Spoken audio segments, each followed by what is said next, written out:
Wow, that actually worked. Good evening, guys and gals and non-binary pals. My name's Aaron, and we are here with another installment of that D&D podcast's, almost at Argent Springs, Improbable Interviews.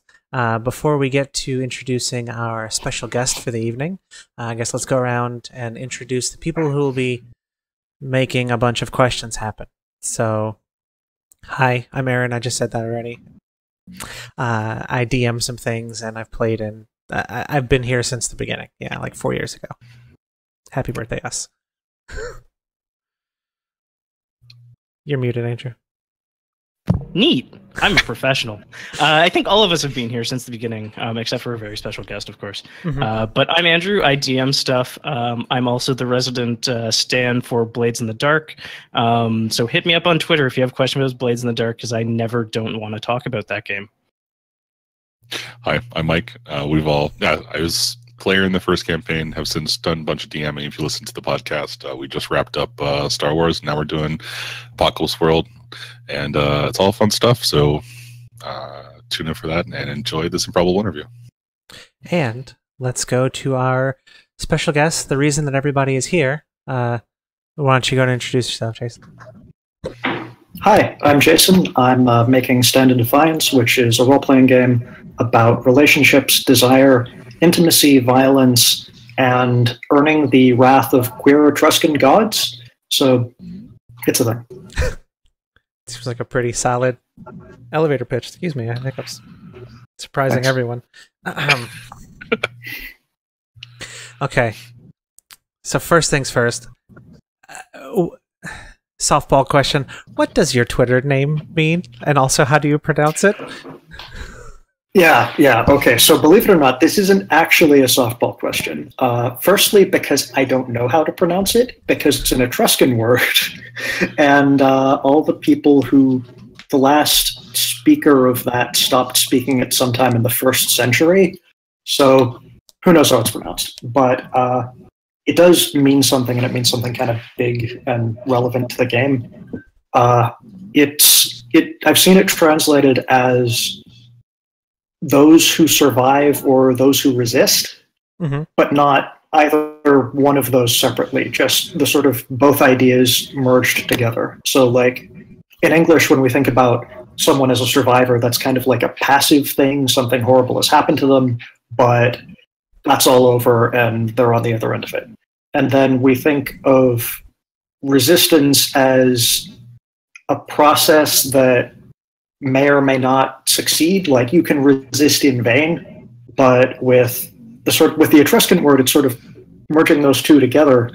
It's both. It's resistance and survival. It's survival by resisting. It's resisting by surviving at the same time. And the reason that's meaningful at all to me is because when I read the word and the translation of it for the first time, it made me think of just the existence of LGBT people throughout all of history, where for us to survive, to survive socially, to exist socially, to be in public, we've always kind of had to resist in some way. And by surviving, and by existing and by being in public at all, we've always that's always itself been an act of resistance inherently, whether we want it to or not. Yeah. So reading that translation just spoke to me, and I picked it and used it on the internet for things now. So it sounds like, I mean, you found the word. Have you always been into Etruscan stuff, or was it when you decided you were going to work on the game, or like which one led to which? Yeah, it was, the game came first. I never actually knew much about Etruscan stuff because no one really does. They don't get studied much. They don't get taught much. They don't have a whole lot of surviving records. All the descriptions of their society were written by later Roman authors. So when did I first run into them? It was like a year ago, maybe a year and a half ago. I saw just bits of Etruscan art that I started to really like and looked for more of it and found more. Got some books on them. I've got small stack of books on Etruscan culture and mythology within arm's reach right now. And it fit for the concept of the game that I was thinking about making really well. So I blended the two together, kept doing research, and eventually ran into the word Manixer somewhere on the internet. So that's how I found it. Gotcha. Cool. Let's see. I had a thing. Where'd it go? Dang it. So what was the germ for Stand in Defiance? Like, what part did you design first? And also, like, what was the germ for it? Yeah, it's... Well, the mechanical germ and the sort of aesthetic concept germ were two separate things, I feel like. The aesthetic germ was Etruscan art that I found. But mechanically, the whole thing was really built up from the mechanics. It wasn't a game where I had some kind of grand concept of like, I'm going to make a game, and the game is going to be about relationships, and the game is going to be about desire, and let me take these ideas and go to the drawing board and sit down with that and sort of workshop until I've got something that engages with those thematically. What I actually did was I got kind of tired of the usual trend in role-playing game action resolutions where you say that you're doing something, you roll some dice, you add some qualitative modifier to that, whether it's like you're hot in Monster Hearts or something else from some other game, and then a result happens, and whatever the thing you're doing is over, and we move on from there. That kind of got boring to me because it reduces the amount of a player's actual input into the outcome of the thing they're trying to do. Like, with any of those kinds of mechanic, you're never really trying to measure. There's no engaging with how much the player wants the outcome to happen. You try it once, it's one and done, you succeed or you fail, or you get a 7 to 9 result and some kind of compromise result happens. But at no point can you sit down and go, no, I refuse to accept failing in this case. I'm going to do that same thing again, but better. And like in older styles of play with D&D, that was a thing, right? Where you could, if you're trying to pick a lock at a door and you fail to pick the lock, you just try again and do that again until it succeeds. But in the sort of indie RPG space, we abandoned that completely.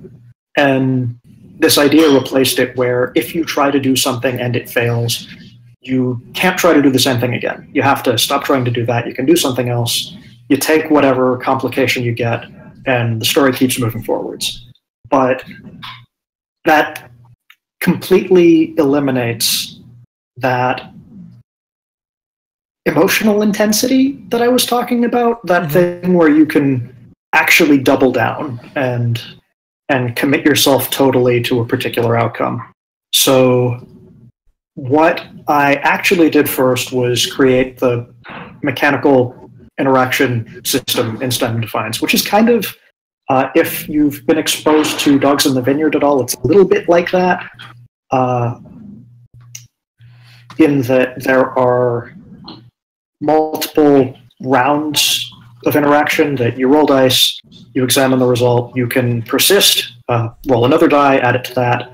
There's some cost associated with persisting because if there's a GM involved, they can roll more dice against you, and each die introduces a new complication, and you can commit yourself to an outcome that you define at the cost of, at the risk of greater complications in the journey. And that was where I started with.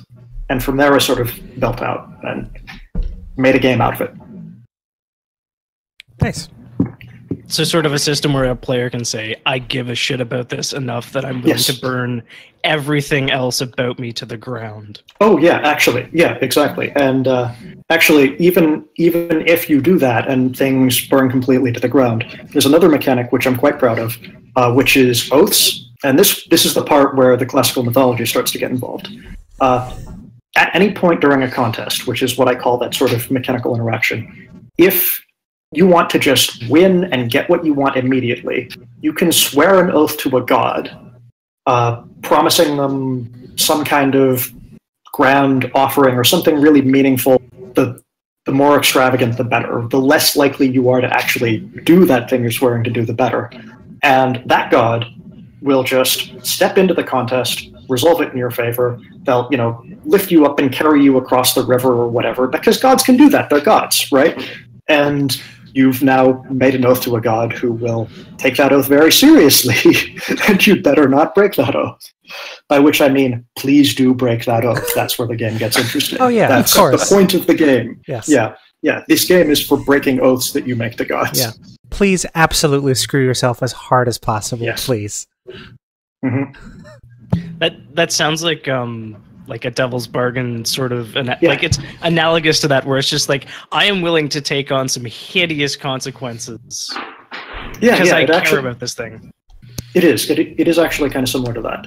The main difference between the two is that I think I'm not super familiar with Blades in the Dark, but you're an expert, so do explain. You just get an extra die in Blades. You just get one extra d6, so it's you're slightly more likely to succeed. Whereas this seems like I get it.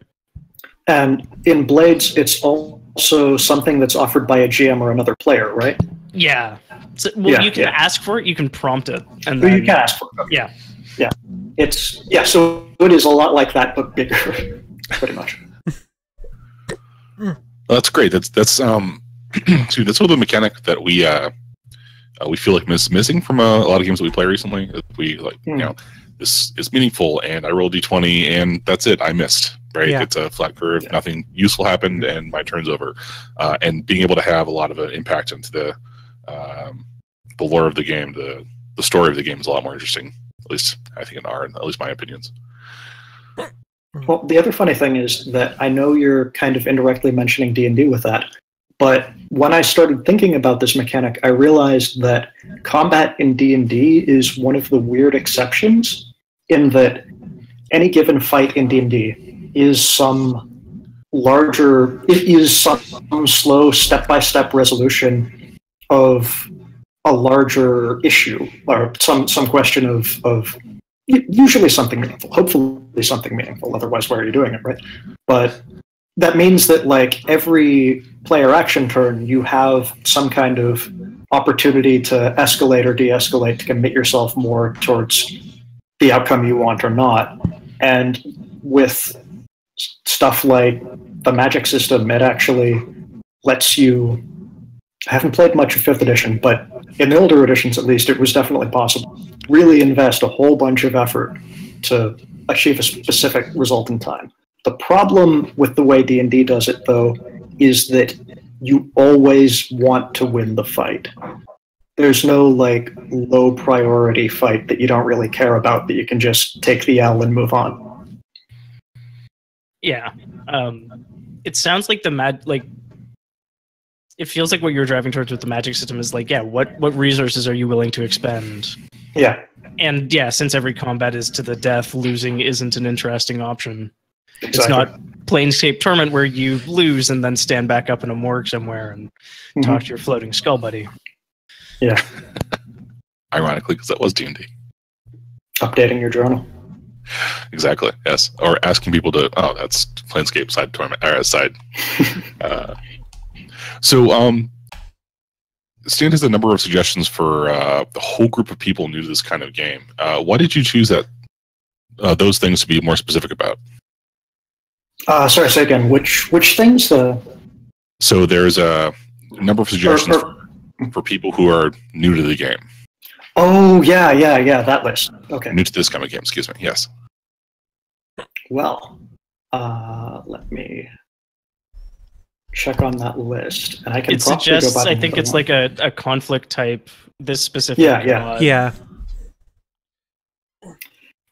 That's a really good question, actually. The reason, well, I can go through them one by one. I should probably sort of explain each step a little bit, though. One thing is that at the start of the first session, when you're playing the game, you choose what the recent past of the world is, or what the thing that's going on right now in the world is. That's pretty much the first decision you make in the game. And there's three options. You're choosing a feud, you're choosing prosperity, or you're choosing catastrophe, and all of those imply certain different things about the world and different things about what's happening to the community that the characters belong to or don't belong to. And feud is just the easiest one to make narratively interesting. Like, the concept of a feud is there are two sides, they both want something the other one doesn't want.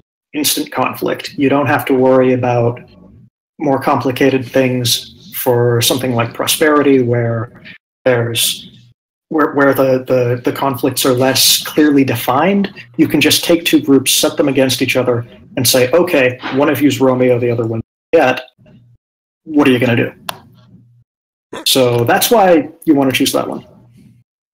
The gods, yeah, in terms of choosing which god to focus on, it's, yeah, the other thing you do, one other thing you do early in the is you choose a particular god to focus on the list. And this is actually one of the only things that you specifically choose off of a list rather than having some prompts and being encouraged to just make stuff up. And the recommendation for totally new players is to emphasize Pacha/Taran. All the gods have multiple names. So the thing with this particular god is that the entire purpose of them is to overturn status quos and make change in the world, make things unstable, make stuff happen. So if you've got a god that exists primarily to do that, again, easy conflict. Whenever you're not sure what to do, the god steps in, something happens, the world is literally physically turned upside down or something like that. You can do anything, and it works, or it can work, and it works more easily than more of a status quo oriented god might, where there can be more pressure or more pressure of a certain kind on a GM to use the gods to enforce a particular order rather than to make the interesting things happen. So those are the two big ones, I think, on the list. So, aside from, seeing all the cool art and stuff that kind of drew you in, what other like sources of media and things like that, like what influences the ways that you go about designing games? Well, there's a lot. And again, I have a nice big list of this. I relied partly on, well, I mean, the fact that I was influenced by stuff like the Iliad, stuff like the Jason and the Argonauts narrative, stuff like Greek theater, all of that's probably fair. That kind of speaks for itself because of the ancient classical theme of the game. But honestly, looking at the list, there's just a lot of theater on here, including some modern theater. A little bit of Shakespeare, some Sondheim comedy stuff, just anything that I felt like had a certain amount of stuff happening, a certain escalating flow to it. A lot of that played into this, but there's also some more muted stuff. Like there's a novel on here by Orhan Pamuk. Snow is the name of the novel. It's superficially this very slow-paced, muted novel. Uh-oh. Oh, there. So, everything okay? I think we lost you there for a second. Oh, okay. I heard muted novel, and then it... Yeah. And there you go, muted.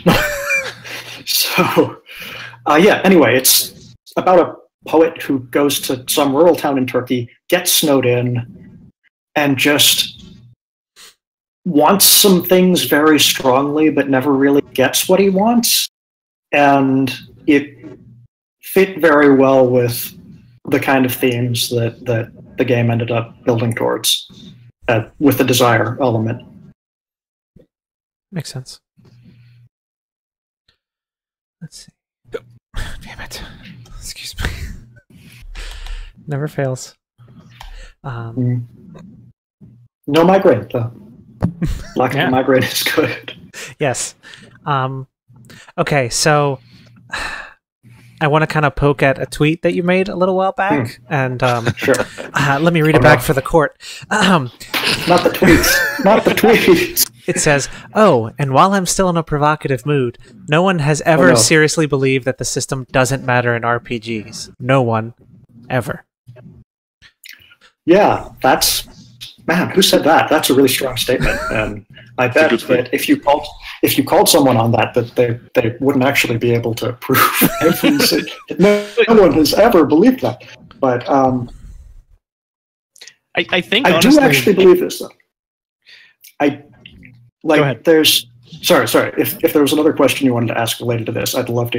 No, I was just going to say one of our other sort of interviewers that we have on, Zach, has very strong opinions, and he read that, looked at it, and said, "Oh, I like them." So, well, that could be good. Like that could mean a lot of things, right? Yeah. So the funny thing about system matters. For one thing, you have to understand just the basic background of where that statement comes from. And it's like a little buzzword mini manifesto that came from, I feel like, the Forge in the aughts. And the premise is system, the stuff you do in the game, as distinct from the rules that you're playing the game based on. The actual procedures of play matter in the game you're playing. And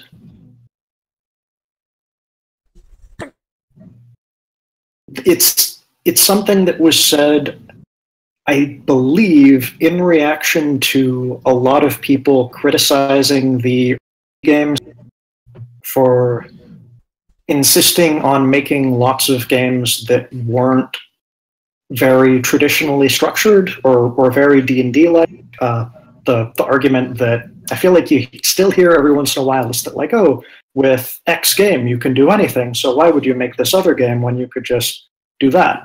And none of the people who make any of those arguments are actually saying that the procedures that you're using in play don't matter. I haven't been on the internet for hundreds of years or anything, and no one could possibly go through every single internet comment. But I have never run into anyone claiming that the actual stuff you do at the table does not matter in a role-playing game. I have heard lots of people claiming that the rules of the game don't matter. And I don't think they mean that either. So when people say, every single time I've heard someone or read someone say that the rules of a role-playing game don't really matter because rule it, you can diverge from it, you can do other things, they're never actually saying that they're saying the rules don't matter, but they're never actually making the argument that it doesn't matter. They're using that statement to support some other argument, and the other argument is almost always that X set of rules is better than Y set of rules. It's because if you actually believe that the rules didn't matter, under what circumstances would you actually feel the need to advocate this to the internet? You would just be happy picking up Monster Hearts and dungeon crawl with it because the rules don't matter, right? But no one actually believes that. So yeah, that's the argument for me on why everyone agrees that system matters and always has. We had a bit of this discussion on our Discord server, and it was I really like the quote that someone who's in our Argent Springs, our Dungeon World campaign said, any game can do absolutely anything if the GM puts the book back on the shelf and pulls a whole game out of their ass. Yeah, it's true. That is true. Yeah. And at that point, I mean, what game are you actually playing? Like, it's... Yeah. And I mean, I don't want to like crap on house ruling or anything because it's good and very often necessary. And you know, as it is almost always the case, people playing a given game are most likely to understand exactly what the table is for from. So yeah, no, altering rules is good. Diverging from rules is good. People should do it. And I do hope that people would make good choices of what rules they're going to use as a foundation to diverge from, though. That's my only real complaint with that. It's not really a complaint, even. Yeah, I mean, that makes sense. I mean, we've had a few games where, you know, you bring it out and you're like, okay, this is almost exactly what we want for the table. We might just need to, you know, we need to get this leg and then paint it. And then sometimes you look at it and you're like, all right, we need to get the entire internal structure and then put Legos in there. And at that point, like, why even bother with this book? Just find something else that does what you need. Yeah. And that's especially the case sometimes for... Actually, no, in general, I feel like with the larger, more intricate games, just because it takes so long to figure out whether that game is to use. Like, if you've got 300-page rule books and you aren't sure which one of them is going to be best for the campaign that you're going to play, which you kind of have to just pick one and roll with it. Like, actually testing both of them is going to take you 6 months, and then your campaign might be over. Yeah. I think your mic is cutting out a little bit. I don't know if you can adjust your sensitivity or if it might just be for me. I'm not sure, but let me see if I can too. Yeah, sure. What we can do is we can turn this into a quick break, maybe, so that way we can. Great, sure. Yes. Okay. So stay tuned, everybody. We're going to go on break, and we'll be right back. Oh, geez, when did that happen? Okay, sorry.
1.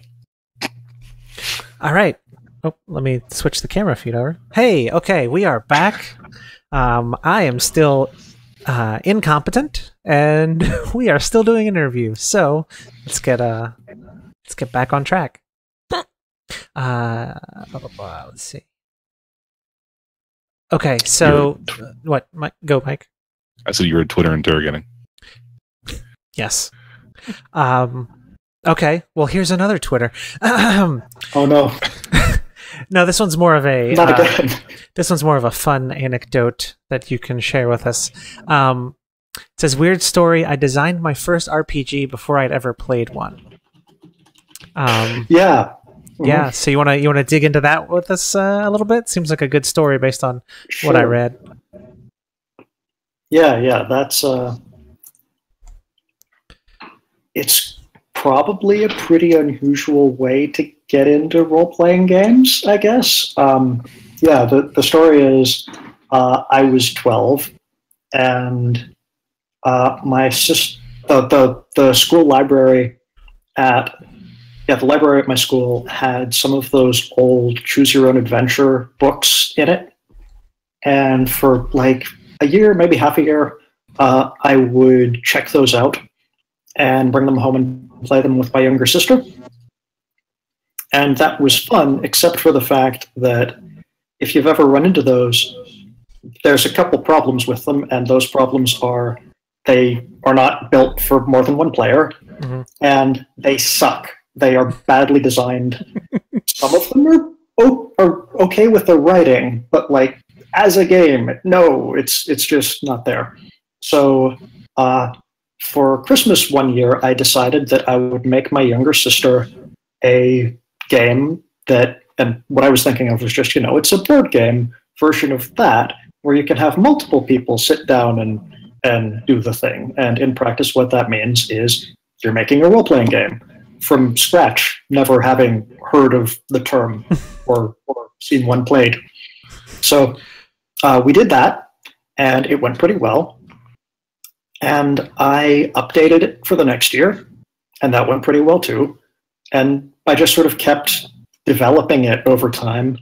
And by the time I was in high school, it had turned into, like, I'd done some research online, I'd read some things, and it had turned into a more traditional, serious, playable, full-on, recognizable, GM-led role-playing game. And I started playing it with people who weren't in my family. And that went pretty well. At one point, in this very tiny micro-community at my high school, games that I had made actually technically had more market share than D&D did. So I'm very proud of that. Pat self on back. Nice. But that was like 2 groups out of 3 in the school, so not saying that much. 2/3 is respectable, though, so I'm just saying. A lot. Yeah, so much market share. I'm like Amazon. At the very least, it ain't bad. There you go. Damn it, I just got that. I hate you. It's fine. It's totally fine. Why would you do this? Because I have a really high stealth score. Just sneak those jokes up on you. Go ahead, Aaron. No, you do a thing. Yeah, my brain's resetting. Okay. You said, because part of the April Tabletop RPG Designer Twitter hashtag, I'm not sure what to call it specifically, because new media is weird and scary. But also really cool in some ways when there aren't Nazis on it.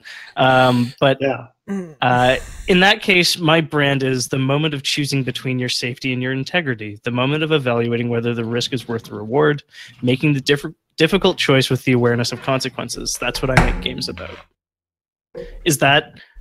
Do you feel like that was a niche that was missing and you're doing your best to fill it? Or is it something that, like, what pushed you into that space? Well, I do want to say in general that, like, before that April TTRPG Maker hashtag, which was started by Kira McGrone, who is wonderful wonderful, and that was a superb idea of hers, and it brought so many people together. It's fantastic. It's super dope. Before that month, I was not... The impression I had of what was going on in role-playing games was based on the stuff that was prominent and easy to find on the internet and that, like, you're able to become aware of. And since then, I've discovered a lot of people doing really, really good, really interesting stuff, like groundbreaking stuff right now. And it's amazing. And there's so many of them. They're all wonderful. So my conception of what the state of role-playing games in has shifted a bit. Or, I mean, maybe is the wrong term, but like my conception of what the state of role-playing games is about to be has shifted, because the people doing the interesting things aren't necessarily the most prominent ones right now, with maybe a few exceptions. And the next couple years are going to be fascinating. I just want to say that, with all these people doing new things, and I hope all of them go on to do more things because it's so good. But yeah, that particular thing, that particular statement about brand is kind of a hard question to answer in the first place, because who am I? How many games have I sold? Like, there is no brand there. But that particular moment of decision is just separate from what anyone else is doing. It's something that I care very much about. That it's something that I really want in games, something that I want to see in games. That that burden of that feeling of a burden of responsibility is something that I want players to experience. And I'm making a game that I hope does that for some people. So yeah, that's why I describe that as being my brand. Okay. So you and I were talking kind of on Discord when I was working on setting up the group chat and stuff, and you've told me that you've kind of lived in a bunch of different places. Which one was your favorite? And has that had any sort of like influence on the way that maybe you see the world, or you see the creative process, or anything like that? Yes, that's actually a really good question, and definitely is the short answer. This contextualizes some of the earlier stuff I was saying. When I was talking about getting stuff from the school library and playing it with my sister, that was in Dublin at the time. And when I had, quote unquote, had more market share than D&D, that was in New Delhi, which is why I was able to have more market share than D&D.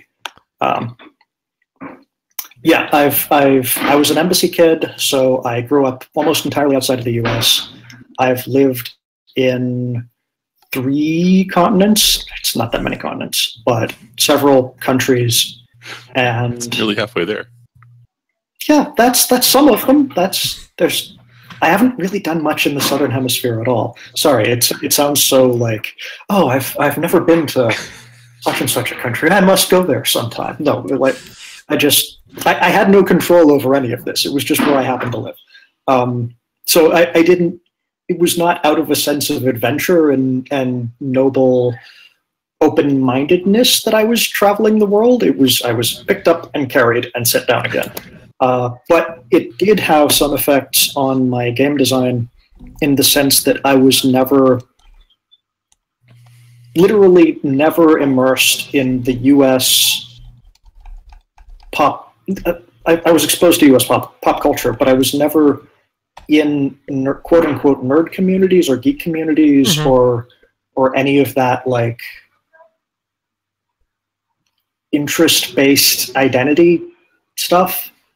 Like, I've never been to a con, for example. I was never in communities of people who were going to cons. Yeah. So it never became something that I did.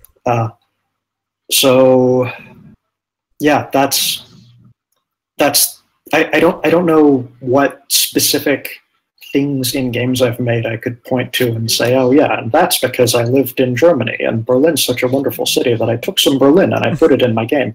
But it's more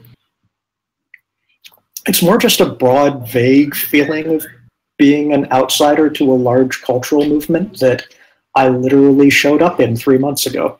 Yeah. So are cons, you said you'd never been to one.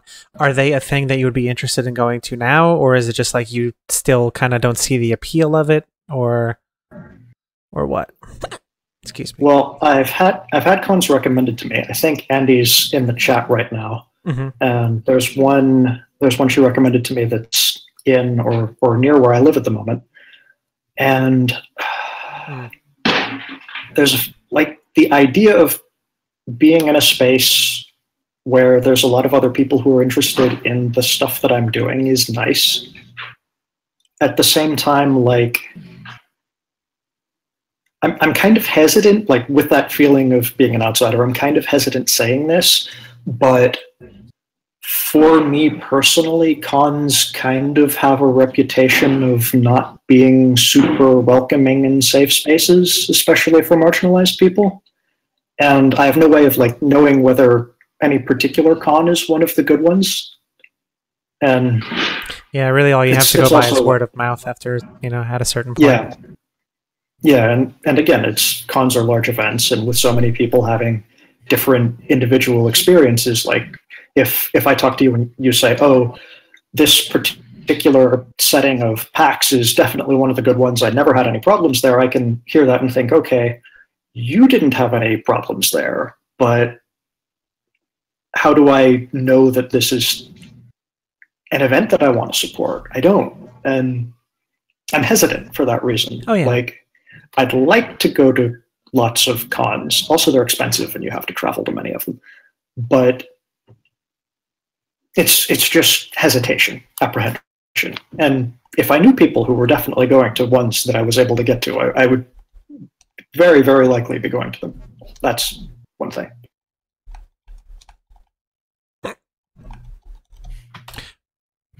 Maybe.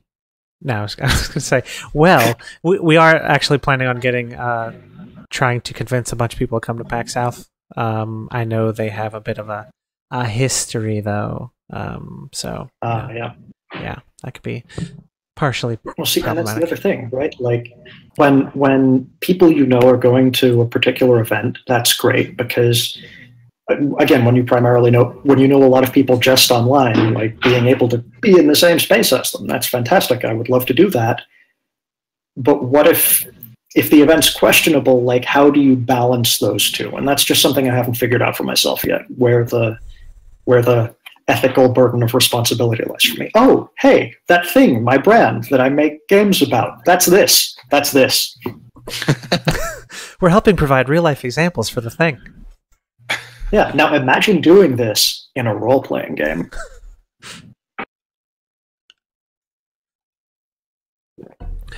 Excuse me. God, I'm so tired. Sorry, I'm just imagining the role-playing game where it's trying to find a way to consume ethically. Yeah, well, right.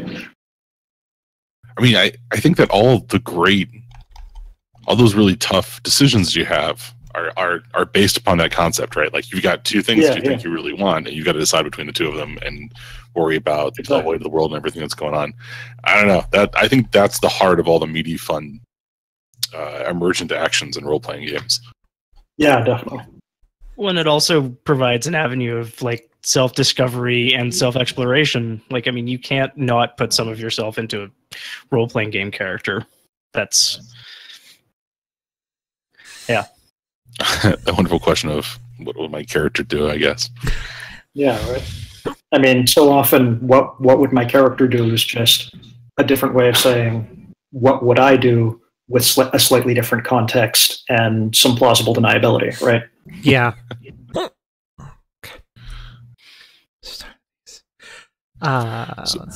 So you mentioned living in a handful of different places, and so this is another Twitter comment that you've made, and I'm interested. Oh no, not again.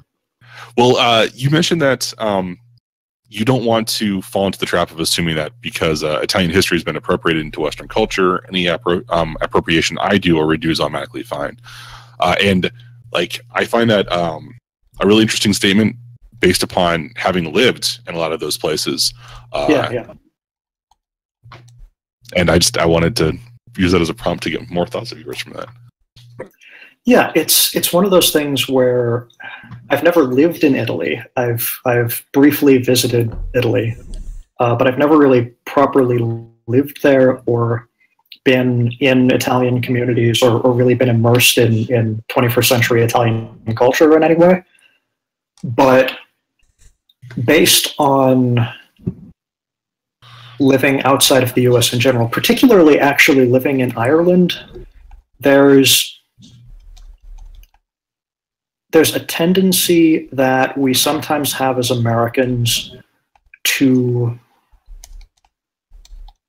embrace the cultures of our ancestors, sometimes not like our individual ancestors, but our collective cultural ancestors, in a way that is not recognizable to the people who are actually presently living in that culture. And like sometimes it's in like not just in inaccurate ways, but in actively seriously harmful ways. Like a lot of the IRA got a lot of support from certain Irish American groups. It was more supported by Irish Americans than it was by people who lived in Ireland. That's a problem. That's a really serious problem. And the way we as Americans in particular can consume these sort of modern day myths about the old country can have a serious effect on people in those countries, which aren't old countries. They're still countries. They're still there, and they're still living people in them. Yeah. And not being in them, it's hard to tell exactly what those problems are likely to be. So I've lived in Germany, and I'm not an authority on German history or anything, but I can kind of ballpark problems when I see them for Germany, for Ireland, to a lesser extent for Poland. No, that's not true. Not at all for Poland. I was too young. But for Italy, I was never in a position to know exactly what the problems were likely to be. So it's important for me to ask people. Definitely. That's the best way. Of course, and of course, like with European countries, this is a problem. Or just for the American relationship with European countries, this is a problem. And now imagine how much of a problem that is when we're talking about countries that aren't European, that aren't Western, that Western countries colonized. Like the way India gets represented in the US is sometimes in a tone of praise, sometimes in a tone of condemnation, but it's rarely a close matchup to what India is actually like. And also for Japan, this is a problem, but it's less of an extreme problem because Japan's a relatively wealthy country. But like, you know what I mean? You know where I'm going with this. I just wanted to call it the phrase that you use. It's important for me to ask. Because that is such the key part of building that relationship and absolutely, and you're just getting out there and knowing, hey, can you tell me what I'm missing here? And it's not always the perfect answer, but it's absolutely the right place to start, at least in my opinion. So. And sometimes the answer you get is missing what? I don't know what you're talking about, which is like. It makes you feel kind of awkward in the moment, but also great. That's the best answer you could get, right? Basically, yeah. So going back to the deep vein of information that is Twitter. Oh no! You retweeted something and said, basically, it said, "Hey, we need to talk about this. Would Swiss cheese be better without the holes?" Yeah, that's me trying to get a reputation as a brave truth teller who defies political correctness, and I hope that soon the New York Times will actually hit me up and do a complete profile on me. So that's the intention behind that one. Top to bottom, above the fold. Would Swiss cheese still taste like Swiss cheese without the holes? Define taste, right? I think no, though, because like something about the holes in the air and the grass in the ground. I got nothing. It has to aerate, right? Right. Define taste is a fascinating subject. I have no idea what I'm talking about. Just for the record, for all of the people watching this is pure silliness for me. I say it with the exact same tone that I say serious things, so sometimes it gets kind of confusing. Welcome to That Cheese and Consequences podcast. My name's Andrew Roatway. I got totally obsessed with cheese for like 3 months, so it was a weird time. Cheese is pretty good. How do you stop being obsessed with cheese? I'm sorry, we're going to just interview Mike for a couple minutes here. It turned out to be really hard to make my own like cheese storage mechanism that was properly climate controlled. Like the short-term stuff, like you can make ricotta no problem, like on your stovetop, but you can't like, set aside a wheel. Oh no. Why'd everything freeze? God. Okay. Hey everybody, hold on for just a second. Everything froze. I'll be right back.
I'm okay with this being like people seeing how the sausage is made. I think a Discord hiccup is kind of plucky and adorable and low to the ground, which is exactly what this podcast is.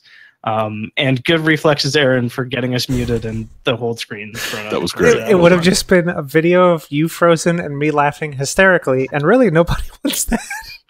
No, I know, and so you've done good. Us frozen, you laughing hysterically is kind of off-brand. So I think that the people would like that. There we go. All right. Now it's a party. All right.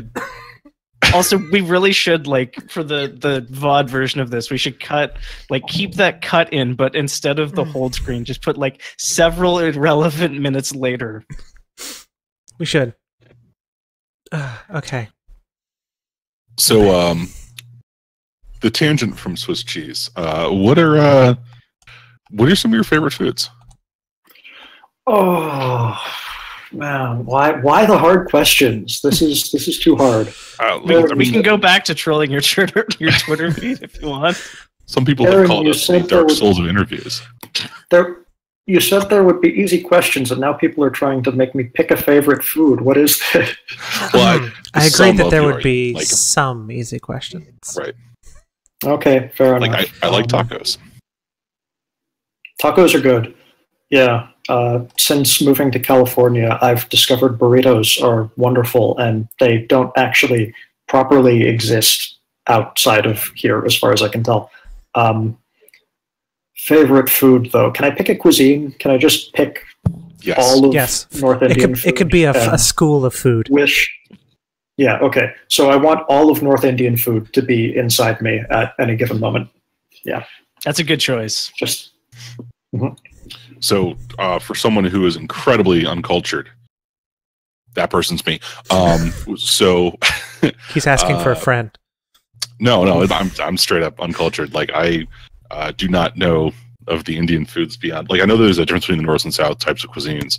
But like, I was going to ask an example of what North Indian cuisine would be?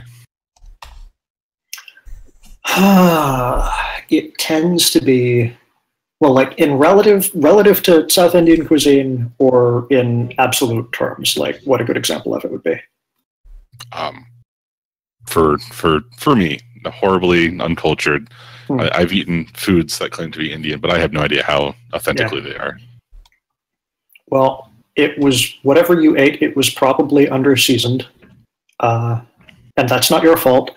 That's because, like, being a white person and getting Indian food served to you that is not toned down for white people is difficult. And outside of India, it's inconvenient at best. But inside of India, this is a very good thing, because if it wasn't, you would die. Heavy stuff, lots of beans, lentil-based things are fairly common, usually rice with that. North Indian cuisine tends to have more lamb in it, I feel like. I don't usually see a lot of fish, and some kind of round bread, either a roti or naan, and everyone knows naan. So some kind of bread to eat it with is usually the thing, but it's delicious. Also, Indian desserts are the sweetest things that any human has ever created, and they're delicious. And if you ever get an opportunity to, like, if you're ever at an Indian restaurant and there is a dessert section on the menu, just pick something at random. It'll be delicious, you'll love it, and you'll probably have a heart attack if you order seconds. Awesome. Just straight into hyperglycemic shock. Oh yeah, absolutely. We did. So I'm a multi-purpose computer nerd by trade, but I do like AV events for like cultural appreciation setup stuff we do, and I think it was for Diwali. I think they had a big spread of food, and then they brought me these desserts, and I'm pretty sure like my teeth almost fell out. Like I took a bite of one, and I was like, "Holy hell! How did you do this?" Yep. Yeah. Was that the one that is pretty much deep fried sugar, or the one that is like a donut ball drenched in syrup? Like honey stuff. I love that. Yes, it was the ball in the goo. Gulab Yes. Ash in the chat wants to know what Indian desserts are the must get. All. List the answer? Just get a list, pick something off it at random. You can't really go wrong. There's practically no way to go wrong. I couldn't choose any one above the other. I love gulab jamun, which is the thing that Aaron's talking about, and I once ate more than one of them at once, and thank God I was in high school at the time and had a metabolism that could handle that, because I couldn't now. Nice. Okay, so back on the subject of food. Yes. Do you have a thing where other games that you're reading seep into your game design, and are there any that are obvious? Yeah. Well, there's two parts to it. Part of that is actually yes, but indirectly, in the sense that, like, while I'm working on a game, I'll take a break, read some other game, and then see something in it that I like, and I won't like pick that up whole cloth and take it over and drop it into my game, but seeing something done in a particular way will inspire some other idea of mine that's sometimes like a reaction to it, sometimes taking the premise and applying it in a different way. Sometimes it's just me looking at what this other person did and going like, oh, I could do better than that. It's okay. I can improve on that. And yeah.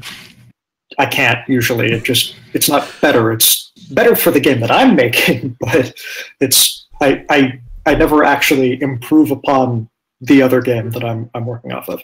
But the other weird thing that sometimes happens is I make something in a game that I'm working on, and then because I'm trying to make the game a particular way, I'll go and read games that I've heard are kind of like that, and I'll see something similar and feel like, oh, I have to cite this game now because if I don't, it'll look like I just plagiarized that thing completely. So that's kind of funny as well. Though always seeing the way other games do the same kinds of things that I'm trying to do is always valuable, and I couldn't recommend it enough. Couple exceptions. Just about one exception actually to the thing. The first thing that I said, where there's one case where I actually had a very direct influence, and that was from Apocalypse World, where I read the ways that like place tags work in one of the Apocalypse World sheets that you take as a GM, and I was like, oh, that's really cool. I bet I could take that and use something like that in my game, and it would work really well, and I could do something similar. And I think in the version that all of y'all might have seen, that's still in there. It didn't actually work in my game, and I'm cutting it. It's a mechanic that I ported in that I thought would be a great idea, and I don't know how many playtests I've done so far. It has not come up a single time in any playtest, so it's gone out of the game. Well, there you go. Playtesting is good. Everyone should do it. Mm-hmm. Playtesting is fun too, because you get to try It a bunch of stuff straight out of somebody's brain. Well, and sometimes live out of somebody's brain, because maybe they haven't fully written down exactly how this works in a way that doesn't require their immediate intervention. Yeah. Changing the rules mid-session is always fun. And so is setting down to like the second or third session of a game, and every time you sit down having like a change log that you have to read out to everyone when you sit down. So based on what we were doing last time, I redid that. Live applied patches. It's brilliant. It really is. I want the Twitter account that is just the Strangelug, but for tabletop role-playing game playtest sessions. Yeah, there's a little bit of that in my Twitter feed actually. There's a couple times where I've gone, oh, I added a mechanic, and then like a day later I've gone, hey, you remember that mechanic from yesterday? I cut it and I rewrote the whole game. See, you should just do like they do when they get lazy on the PS4 and you go to the update info and it just says various bug fixes and improvements, and good luck figuring them out. Yeah. No sentence follows after that. There was a joke in the back of my brain and then it fizzled. Ash is hanging out in chat and she's got a couple questions for you. One of them is playtesting takes a lot of time. Is the problem how much is needed? Like, how do you know when something's done?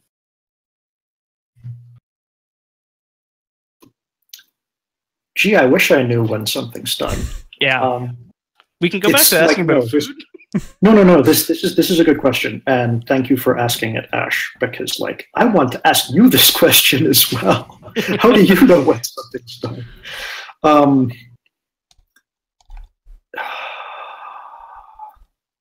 mean, it kind of feels to me like it's a thing where you stop hating it. Like you can tinker with something forever. It can be that. That's true. Like sometimes.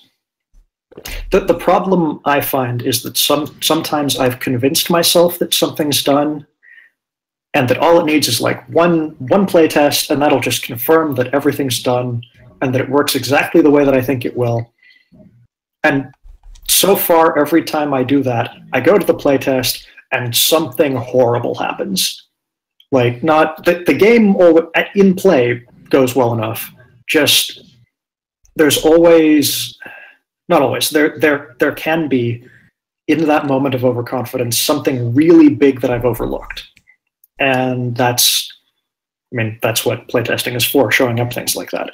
When something's done, I think I feel like that's a moment you can only really discover.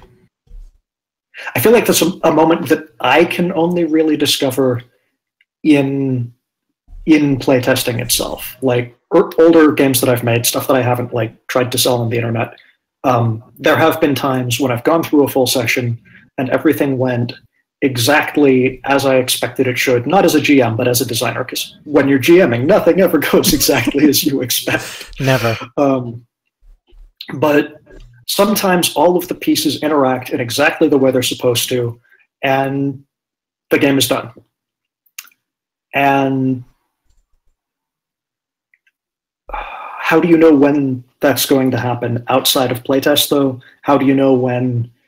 Like, sometimes things go wrong, and it's not actually your fault as a designer. Sometimes it's just someone was playing the wrong way. Sometimes I just forgot that rule that I wrote yesterday, and we didn't actually test it, even though that was the thing that I wanted to do.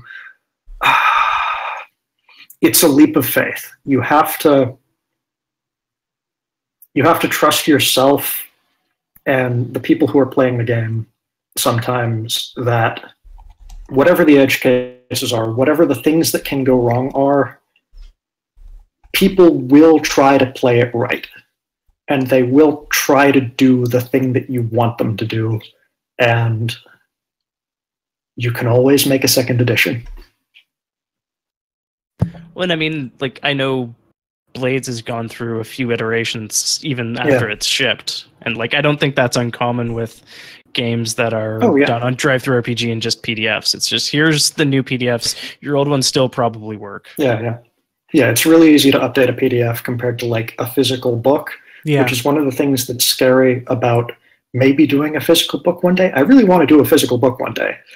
That's terrifying, though. Just how do you change it once it's out there? Once people have it in their hands, you can't just, like, go over to their house and pick up your pen and cross things out on them. Sticky note, something extra in. Hey, let me just email everyone who ordered a copy. That rule on page 34. I think that was something that Fraser Simons was dealing with the Veil. Yeah. There was some problem, like they used a prior edition when, like, the printers for the physical copies used a prior. I mean, I feel like that's the thing where in role-playing games we have this tradition of games going through multiple editions, and I think all of us should just lean into that hard and not feel pressure to have our, and I'm saying this in hopes that I will feel this way, not feel pressure to have our first editions be perfect, because whatever title of game second edition is something that we've seen an infinite number of times, and like there's second editions of so many really good games coming out right now. Like there was just a second edition of Monster Hearts, and the first edition was great. There's Avery Alder's working on a second edition of Dream Askew, and the first edition of that was fantastic. Like if Avery Alder can get away with doing a second edition, then why are the rest of us putting this pressure on ourselves? Let's just get stuff out there, get it played. There's no playtest like having the game exposed to the public, right? And once people actually go through playing it in that volume, you can learn a lot, I hope.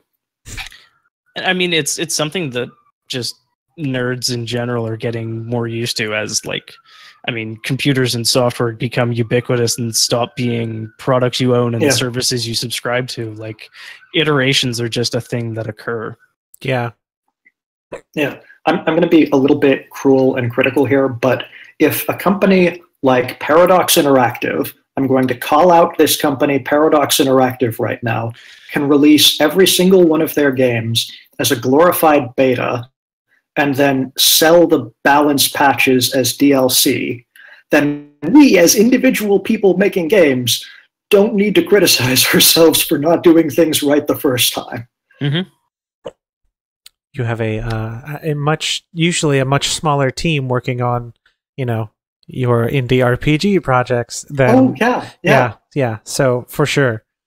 By 2 orders of magnitude? Well, yeah, I mean, sometimes, given that so many of us are working on multiple projects at the same time, like, generally, you've got less than one person working on a given game, right? Yes. This was made with 0.75 humans over the course of 4 years. And drawing a smaller salary, and salary, what's that? Right. You know what I mean? Another question from Ash in chat. Are there any cultures you'd like to see explored in RPGs, but need to be made by someone who isn't you? I want to see a role-playing game based on some subgenre of Indian film. I want to see a bunch of games based on, like, I want to see like 6 games based on Hindi language cinema, and then another 6 based on like Telugu cinema, because India has multiple film industries and they're different, which is cool. And the intensity of stuff that goes on in your average Bollywood movie is without parallel in any other cinema industry that I've been exposed to at all. And I want to see stuff like that at the table. And I can't make that. And I don't think I know anyone who can. Also, there's something I know there are some Mesoamerican themed games coming out now. I hope they're well done. I really want to see like some Mayan, some Aztec, some broadly anything from anywhere in Mexico done really well. I would love to see that too. That would be pretty rad. Yeah. You okay, Aaron? Yeah. The hiccups are just kind of coming in full force. I rolled low on my resistance.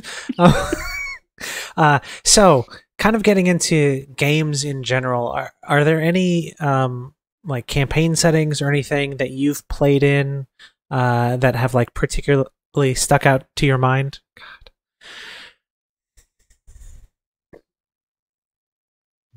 Huh.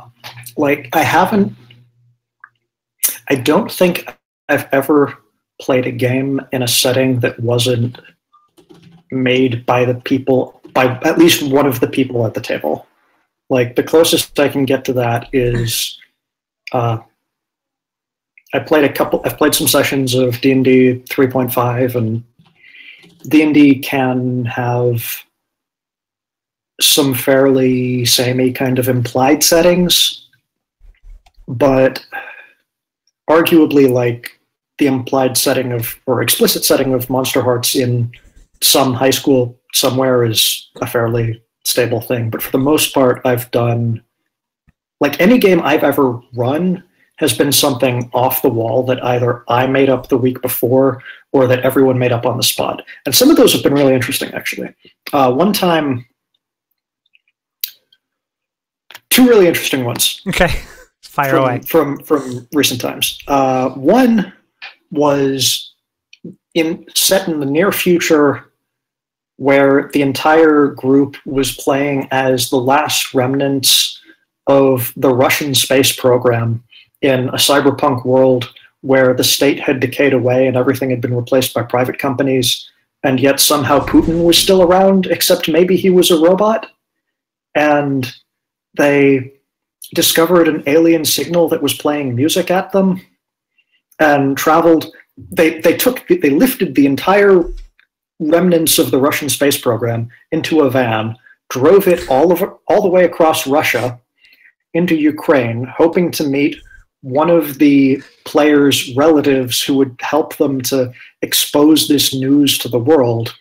And in a very Russian literature kind of way, they wandered into the wrong part of Ukraine, got stuck in the war there, and were massacred by an army of combat drones after having vainly tried to appeal to their sense of mercy, not having realized they were combat drones. And it was a one-shot TPK that was just beautiful from start to finish. Second one, though. Wow. Second one was basically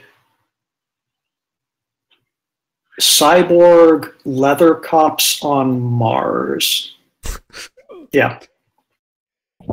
I have that DVD. Those are 2 very different setups for sure. Yes. Believe it or not, both of those setups used exactly the same rules. I'd buy it, yeah. I'm also like, now my brain is super invested in this Russian space program road trip. Yeah. What? It was. It's hard to. It's one of those things that's hard to express after the fact because the actual experience of it was so specific, but it felt very meaningful to everyone. I think is the best thing that I can say about it, and that's not super specific, but like I don't know how to explain it better. It was so strange. I get it, and I mean one of the things I've learned rapidly in the last year or so is it's very hard to tell this story again, because such a huge part of it is in the experience and in the act of being at that table. Yeah. And I guess this is kind of like a navel gazing question, but like, I love ships. Do you think that God, that's just completely derailed me. Do you think that that is the thing that that like a Twitch stream playing through a game, like do you think that that's a thing that an audience can get invested in to the same sort of degree? Is that an experience that you can have vicariously, I guess? Yes, I think that it definitely is, because this is something that this is one of those things that role-playing games can be particularly good for, because the meaning that is created in the course of play is so unexpected to everyone involved. But very good pieces of other media can also do really similar things and also have the same problem, where imagine trying to explain The Lord of the Rings to someone who had never been exposed to it at all. Like, what would you say? There are these short people, and they've got a piece of jewelry, and they're trying to throw it into a volcano, and it's amazing. Trust me, right? Like, how would you can't explain it and have it make sense. So, I think, I think having an audience, I do think an audience can be involved in the collective experience in that way, in the same way that a live audience at a theater can be actively in a really, really strange way. Like, a theater audience can be actively involved in what's happening on stage without ever saying a word to any of the actors. There's still that exchange of energy in some way, and I mean, it sounds a little bit woo for me to say it like this, but I do think that's something that can be true for a game streamed on Twitch or on other platforms as well. That when moments of extreme intensity happen, and there's an audience that actually deeply understands all of the context for that moment of emotional intensity, that moment can convey the same meaning, almost the same meaning to the audience, maybe even the same meaning to the audience as it does for the people playing the game. Because like, when we're playing a role-playing game, in any given moment, only one person can be talking. So if there's 5 people playing a game, at any given time, 4 of them are the audience, right? And then on Twitch, you just have a bigger audience. And it's a similar sort of thing. I mean, that's why people pay to go see concerts live. Oh, yeah, sporting absolutely. events, because there is that, the presence does add something. Yeah, and it's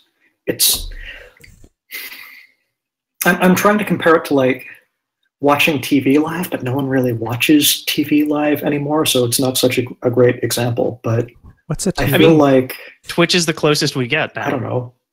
Yeah, it is. We've congratulations. We replaced TV for this whole generation. But I do think it's somehow, and this isn't just from chat.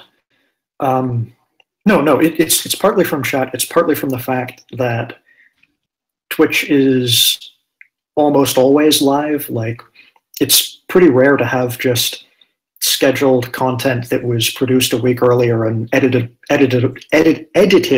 a bunch played on Twitch. Like, that's not really a common thing at all.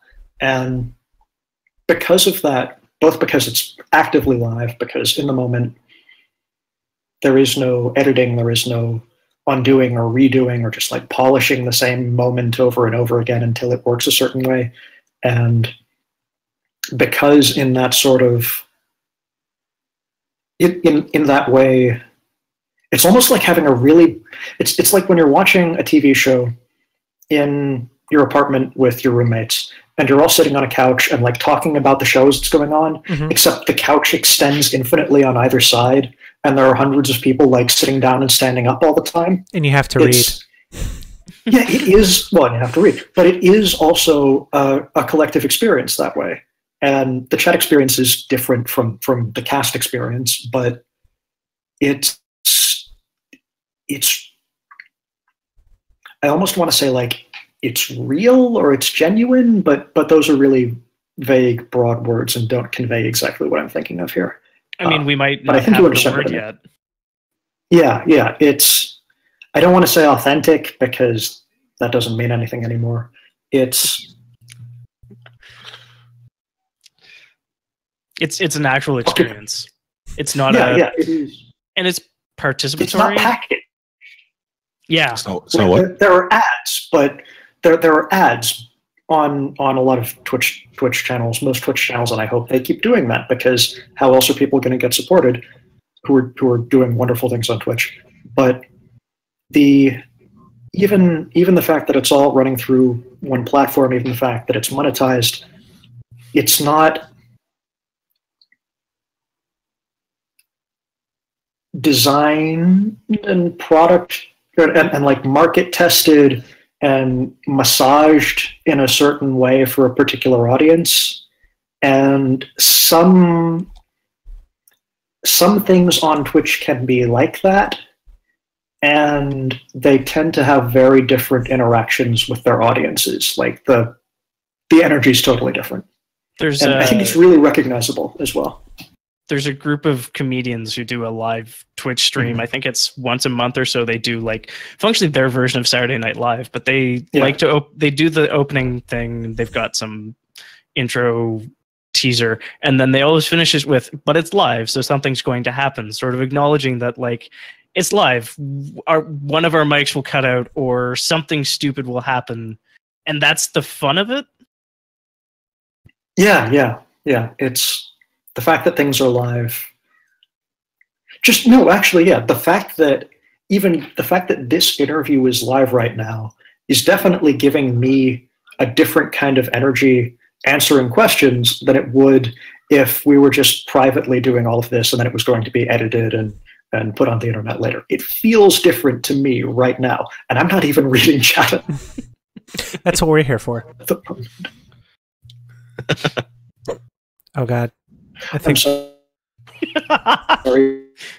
It's live. Something's going to happen. Look, I think part of it is there is that sense of community where it's like we're all sticking together through the technical hiccups.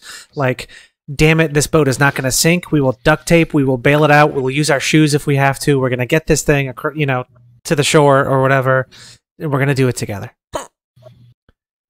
And also, screw you, some parts of the internet where the connection goes through. Yeah. So now that makes me think that we need like a "you must build an internet" like button for the Twitch stream. I don't know. I keep thinking I should find some sort of pixels that represent fun. Okay. What? Okay, no, it's fine. Do you think there's a... So we've got a question here. I'm actually just going to tweak it a little bit. Do you think there's a best game, or like, do you think there are qualities that make games better for being streamed or being sort of live with an audience? Yes. For a second, I thought you were going to ask, do you think there's a best game? And I was like, oh shit, I'm going to have to answer that one. That's the big question. The original question was for people to get started on. Yeah. Okay, so I want to I do want to kind of approach both of those questions, but I have to approach both of them totally separately. First question being, what qualities are good for streaming on Twitch? Second question, what qualities are good for someone new to that kind of game. For something to be good on Twitch, it needs... Okay, all the stuff I'm going to say about Twitch, just so everyone is fully aware, I don't have a Twitch channel. I've never streamed anything on Twitch. Personally, I've been on shows. I've been on Ash's Splintering Wheel a couple times, and that was my first time doing anything live on Twitch at all. Nice. So I don't actually know. I can't say any of this with any degree of confidence or experience. So take everything with a grain of salt. And I will very quickly say, yes, that's a better idea than the thing that I was saying if I hear something that sounds compelling to me. But I do think there are some things that are some qualities that are well suited for streaming on Twitch. Session length matters. I notice that Twitch streams tend to there's this weird thing that there's this weird dynamic with Twitch where the first X number of minutes of a given stream have like an ascending number of viewers because people haven't realized that the person they want to watch is live yet.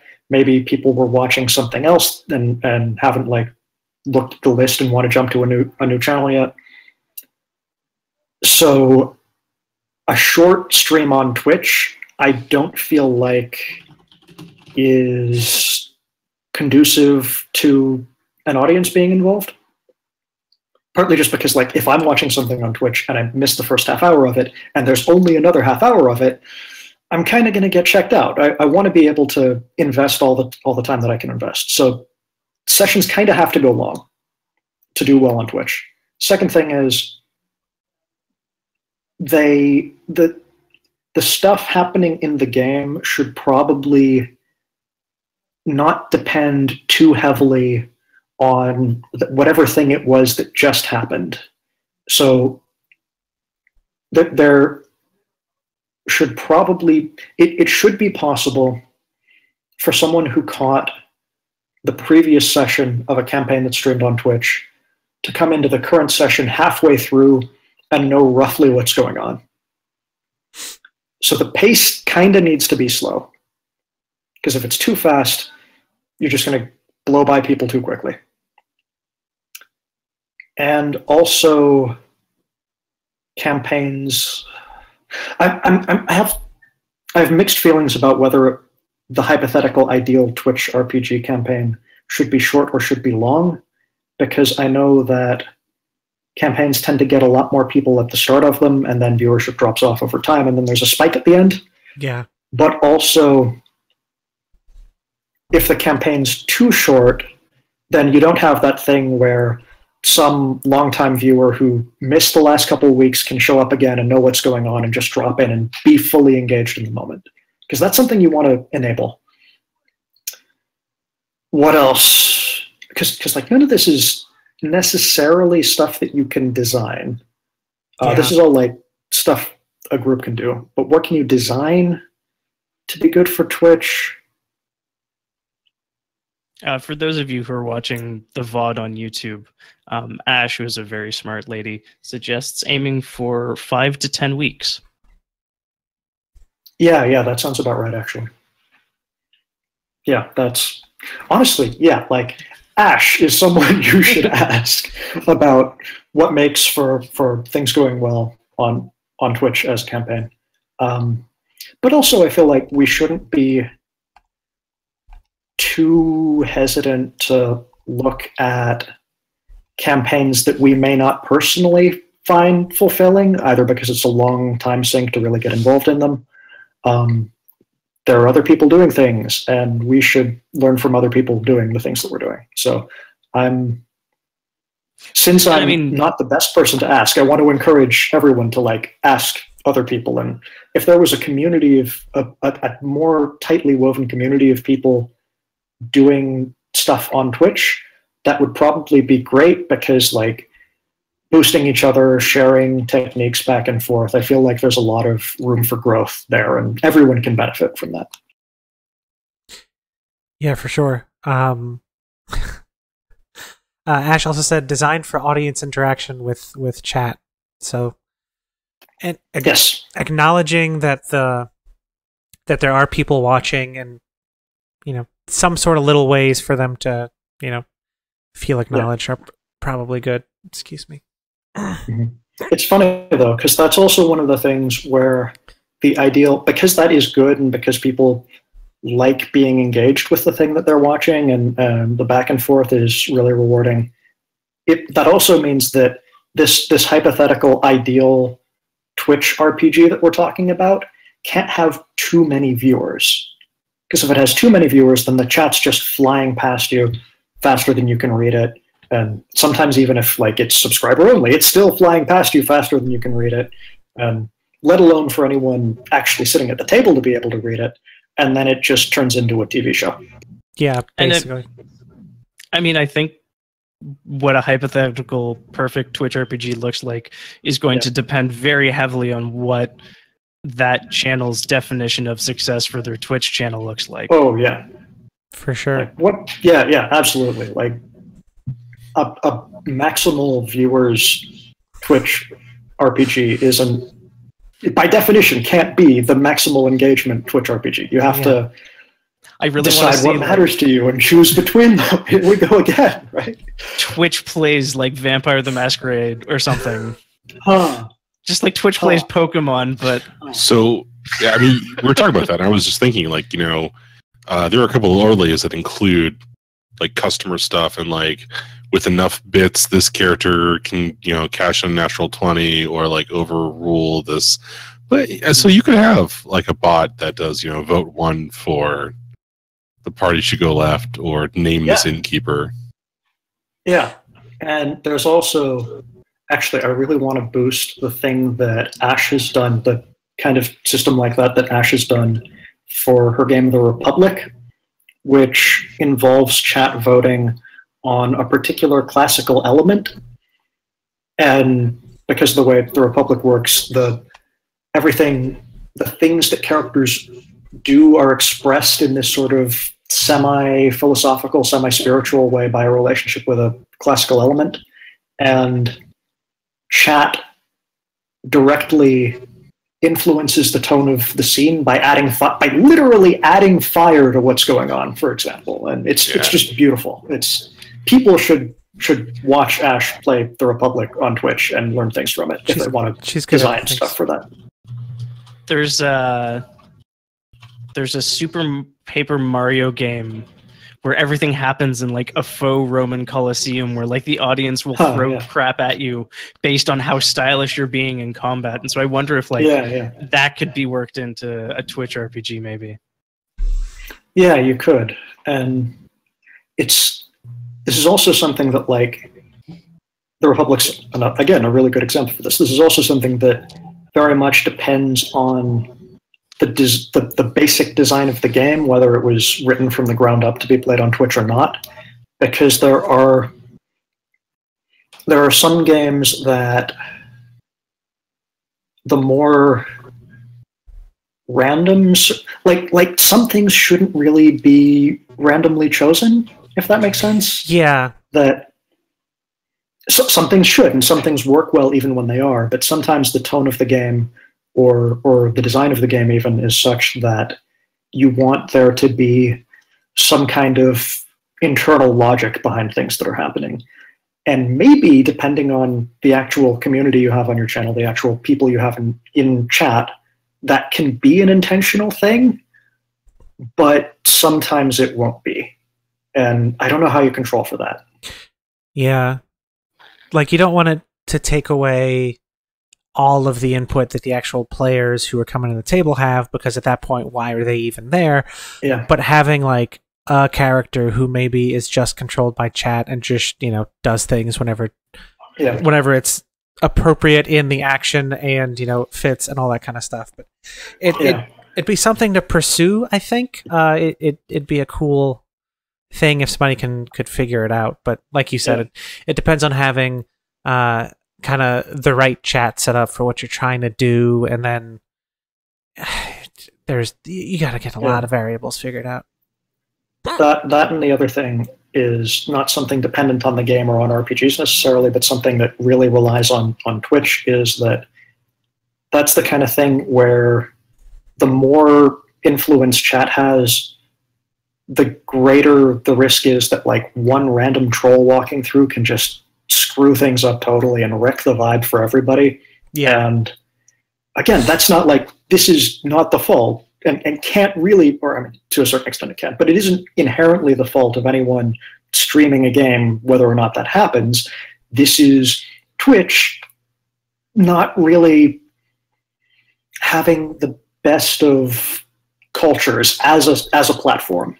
Like, different channels can have very good cultures, but as a platform, you see some it can be bad. supreme toxicity, let's say, from a few many corners, a lot of corners. Yeah, I mean, yeah. anytime and we it tends hit to flow 50 around too.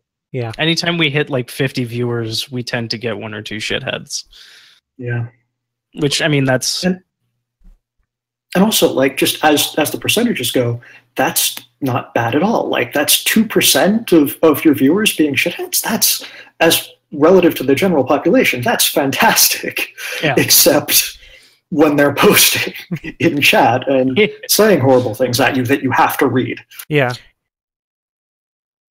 And then you have to get to the point where it's like, okay, well, somebody needs to sit there and like decide what this random chat character is going to do and be allowed to do. And then at that point, that person's the player, and why even have the chat? It's, I don't know. It's a problem for it's an opportunity for future people to figure out. Yeah, it's a complex net of problems that are tangled together that someone who has more experience in that realm should try to do, and I hope they do well with it. Yes. And I guess on that topic, one of the things that we've always tried to do, and we've kind of worked even more on it this year, the past whatever, we've been trying to help make things more inclusive and bring people together, and make the tabletop space a little bit more queer friendly and minority friendly. And what do you think that, not even necessarily us as a podcast, but if you have input on that, that'd be great too. But what do you think that we as a hobby can do to be less cishet white dude all the time? Well, to start with, I feel like we're not as cishet white dude as we tend to look like we are. It's a case where there are a lot of people who aren't cishet white dudes playing role-playing games. They just don't feel safe doing them in public environments, or being active in online communities sometimes, or, like I was kind of talking about earlier, going to cons sometimes. And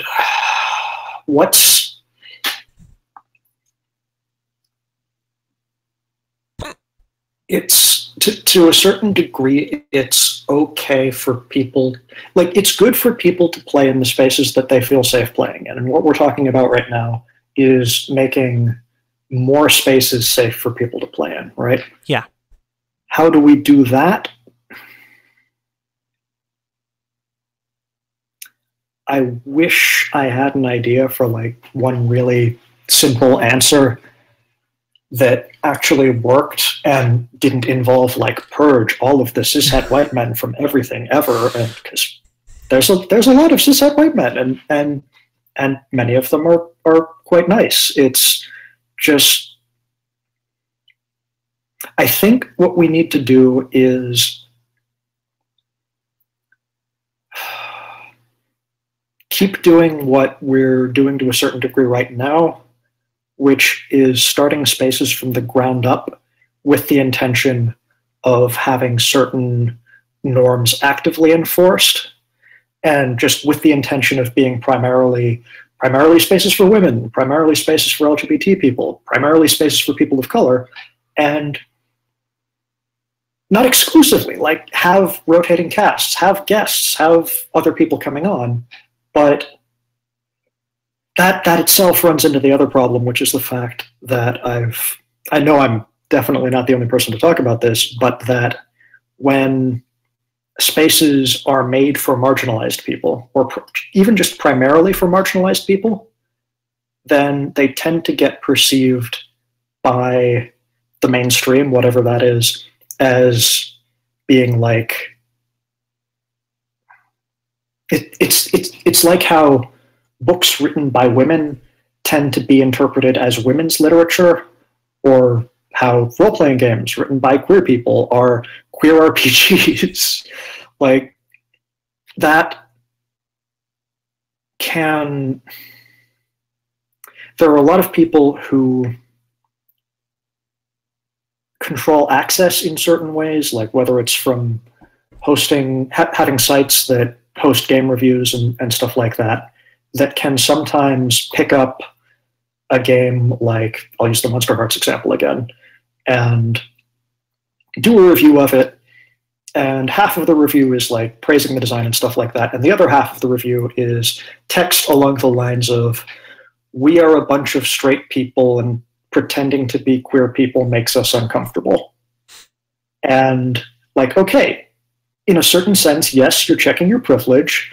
In another sense, you're not actually doing the game a favor by saying that in that way. And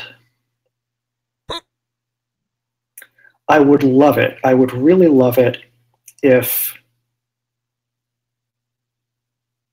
our concept of what is universal was not limited to like books about men. For example, like the great American novel is always a novel written by a man about men, and usually by a white man written about white men as well.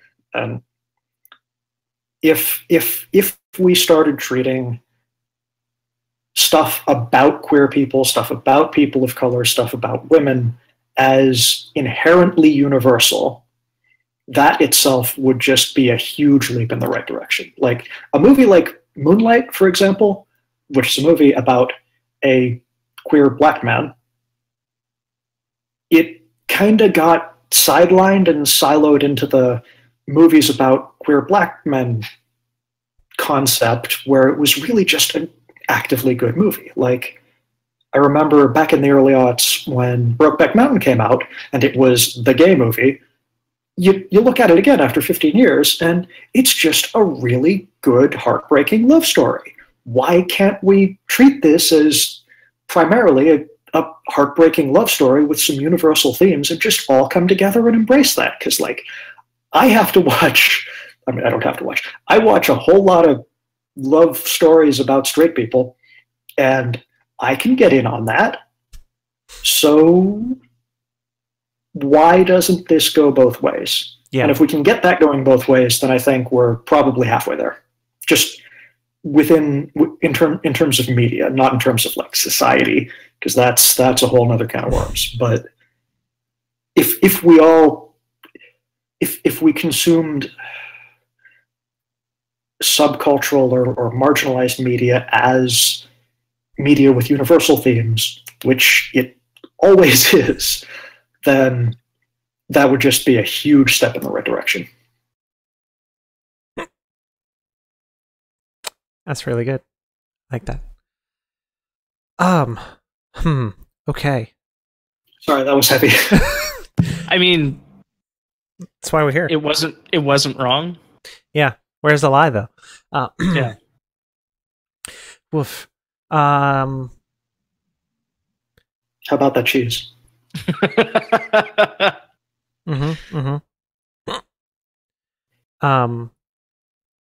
Do we have any other pressing questions that we can... Actually, yes. I do want to ask a question, which is that all of you at this point have like read have read a version of Stand in Defiance. I don't think it's the most up-to-date one, partly just because I've been doing a lot in the last week or so. Mm-hmm. But in the interests of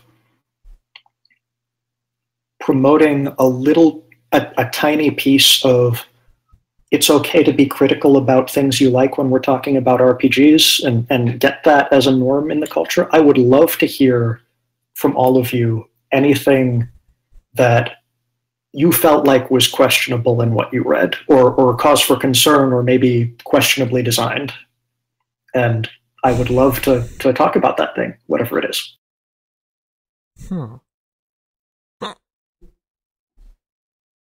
Of course, this is when the PDF chooses to crash for me. Yeah. That is a really good question. I will note that all of you definitely loved the art, because that art. Why don't you, while we look through it, why don't you tell us about the art? Yeah, you can talk about the art, and I mean, if you want to answer the Sorensen's three questions of game design, because that's always a fun exercise. Actually, yeah. Let's come to the art later, and hit me up with those 3 questions if you can tell me what they are. So I believe this is going off the top of my head, and now you've put me on the spot. The first one is, what is your game about? The second is, how does it do that thing, or what do the players do? And the third one is, how do you reward the players for it? And the unspoken 4th or 0th question, which I hate and is dumb bullshit, is, where's the fun? I reject every single one of those questions as being irrelevant to my design process. Fair. And I will tell you why in turn. Like, firstly, what is the game about? It's easy for me to say that. I said it in the kind of elevator pitch thing. It's about desire. It's about getting to that moment of making a difficult decision in the context of relationships, in the context of relationships that are intimate, in the context of relationships that are violent. And I don't mean like intimate relationships that are violent. I mean like endemic violence in society kind of thing. So that's what the game's about. So how does a player do that? Those aren't things you do. There are games that are about things you do. This isn't really one of them. In Stand in Defiance, there are barely any mechanics related to specifically what it is that you're doing, because I don't care. I don't care at all. Okay, I care a little bit what it is you're doing when it comes to like violence and stuff, and people should talk about that before they do it. But Stand in Defiance is not about what you're doing, it's about why you're doing it. And whatever it is, are you casting a spell? Whatever, do it. Are you stabbing someone? Sure, go ahead, stab them, they die. Whatever, I don't care at all. As long as that the intention behind it is meaningful in some way to the player.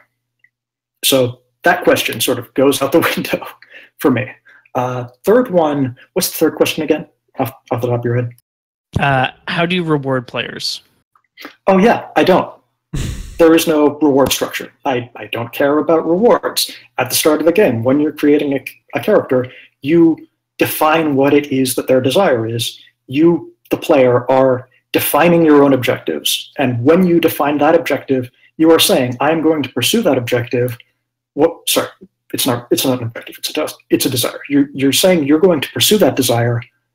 You're also saying whatever it is the thing that the character desires, you don't have that desire, and that a GM, or GMs plural, will stand in the way of that desire happening, and that you want the game to be about you trying to get that desire, which means you don't have to reward that. It's inherently self-motivated. You are choosing what the thing is that motivates you, and if you don't want to pursue the thing that motivates you, then your character doesn't have any desires, and your character is an NPC, so stop playing the game.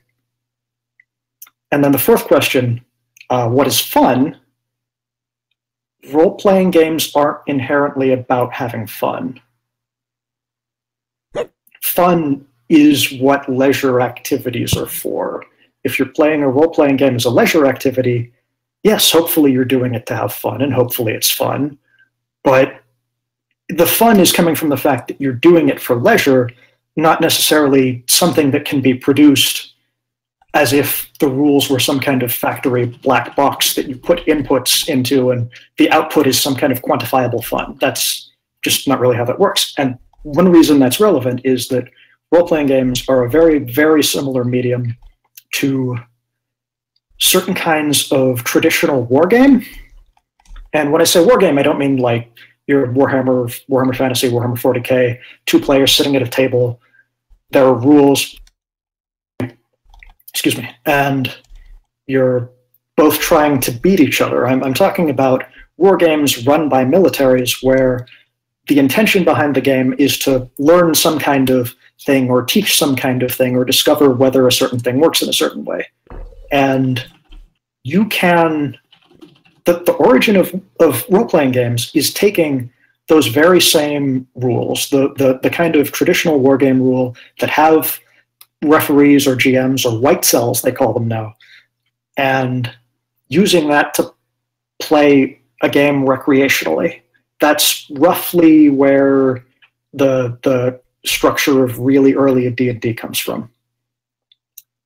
So what's the point of talking about fun even? It doesn't follow so much. And designing for fun is my question. Well, and designing for fun is just missing the point. Fun isn't a thing that you have and you don't really quantify it. It's a byproduct. It's a thing that you had historically as you remember the thing that you did. The other thing is that sometimes you'll hear or read people say that, like, and this actually goes back even to some of the really old editions of D&D. You'll hear people saying that, oh, this game isn't about winning or losing. The point is to have fun, which isn't true. There's a way of winning, and also losing the game is fun, right? If you're playing a game for fun, hopefully it's still fun when you lose. Yeah. And hopefully it's still possible to lose. Otherwise, like, where's the game there? Right. However we're defining winning, however we're defining losing. Because there's infinite ways you can define that. For sure.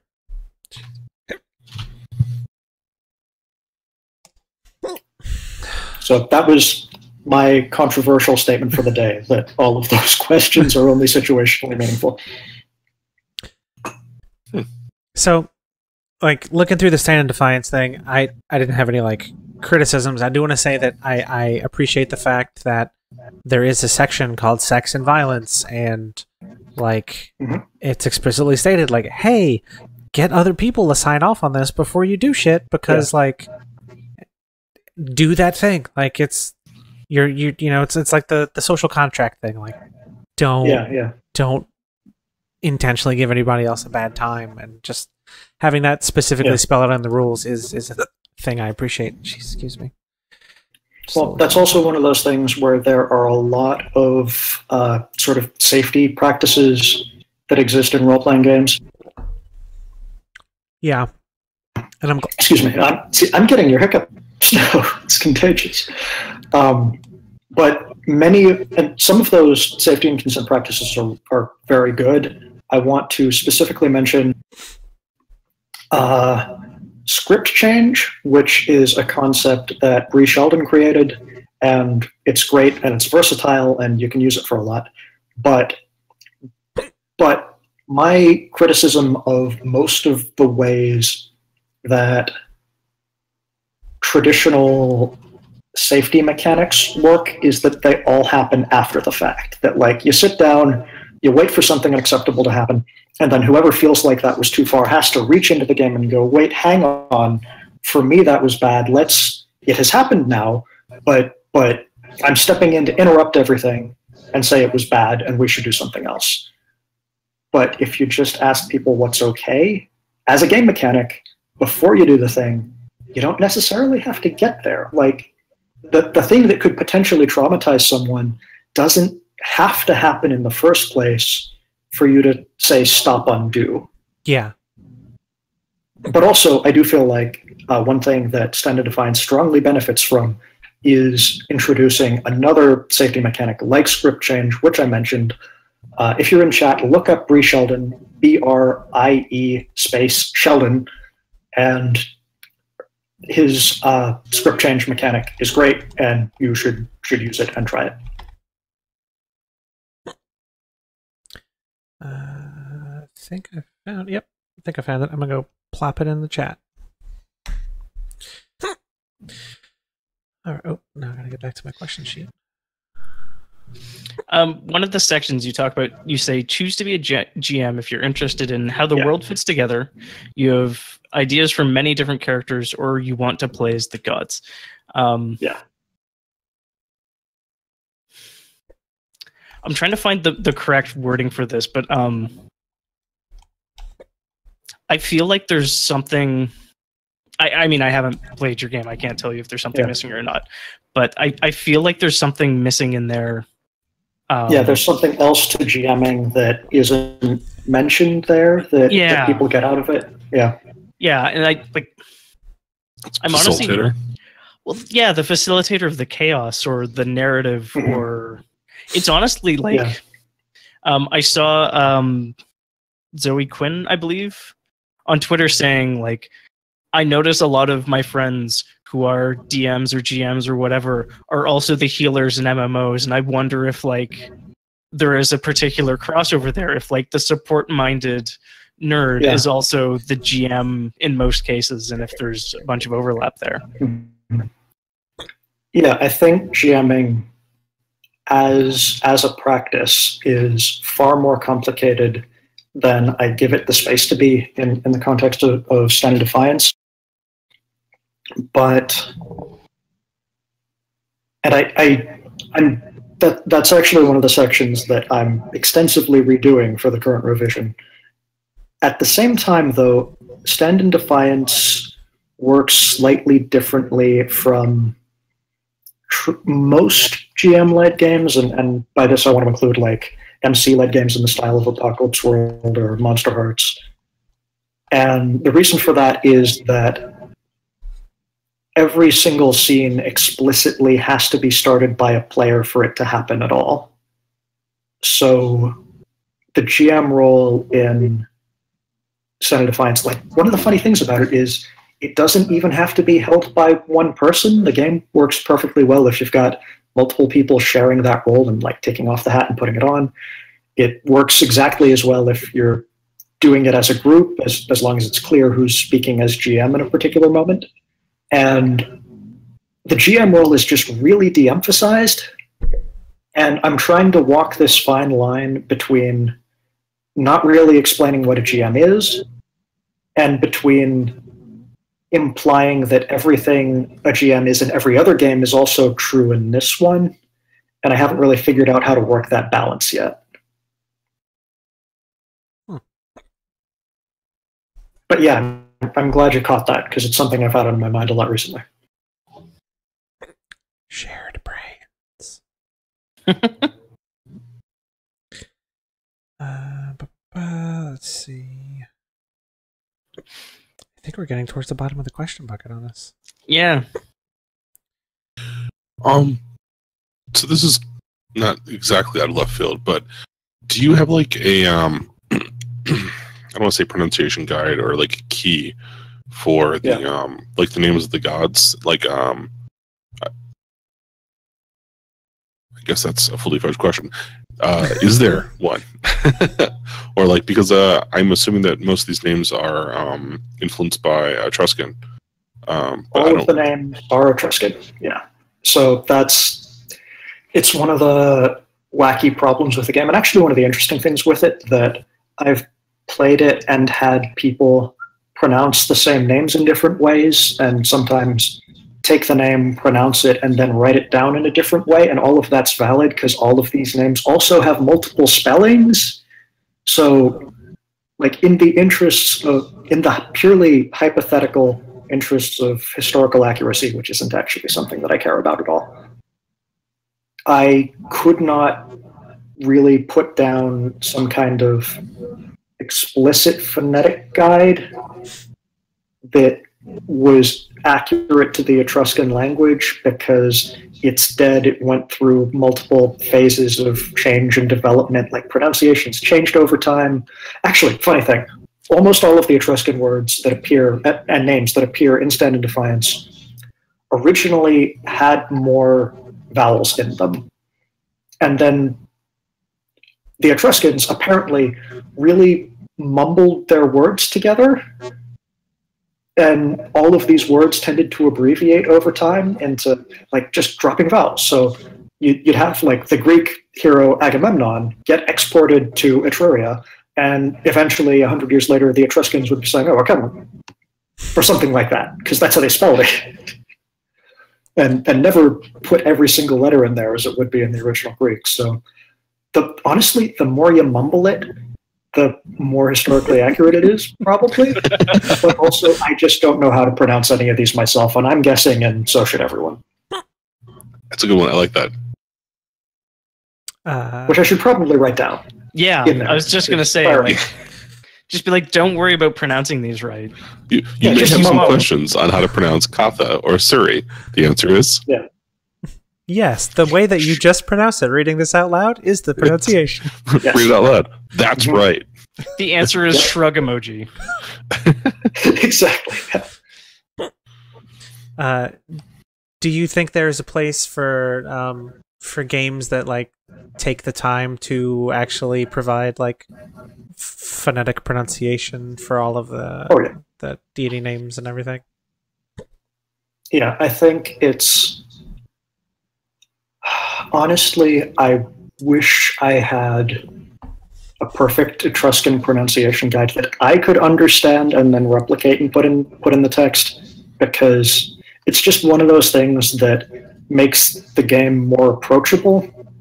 And the more approachable you can make a game without changing too much about it, the more approachable you should make it. Like, the last thing you want to do is have people come in, read some long name they can pronounce, and then bounce off it.